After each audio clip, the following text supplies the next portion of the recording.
ஒரு நிமிஷம். ஆர்டிக் பகுதிகளில் வாழும் பறவை இனங்களில் ஒன்று தான் பஃபின். இதை ட்ரௌனிங் பேர்ட்னு சொல்லுவாங்க, அதாவது நீர்மூழ்கி பறவை. தன்னோட உணவை தானே கடலுக்குள்ள முங்கி அதுவே எடுத்துக்கும். நார்த் அட்லாண்டிக் ஓஷன் அந்த பகுதிகளில் தான் இந்த ஒரு பறவை அதிகமாக இருக்கும். தமிழில் இதை கடற்கிளின்னு சொல்லுவாங்க. இந்த ஒரு பறவை 3 வகையில் இருக்குது. ஒன்று ஹார்ன்டு பஃபின், 2வது டஃப்டட் பஃபின், 3வது அட்லாண்டிக் பஃபின்.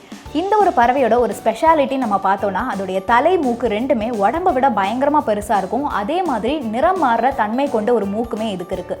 வின்டர் சீசனில் ஆஷ் கலர்லையும், ஸ்ப்ரிங் சீசனில் ஆரஞ்சு கலர்லையும் இதோட மூக்கு கலர் சேஞ்ச் ஆகும். அதே மாதிரி இதில் உள்ள மேல் பஃபின்ஸோடைய மூக்கு பல நிறங்கள் மாறக்கூடிய ஒரு தன்மை கொண்டதாகவுமே இருக்குது. இயற்கையோடு இணைஞ்சு தன்னோட வாழ்க்கையை சந்தோஷமாக வாழ்கிற இந்த ஒரு பஃபினுக்கு இருக்கிற ஒரே அச்சுறுத்தல்னா அது ஸ்குவாஷுங்கிற ஒரு பறவைனால தான்.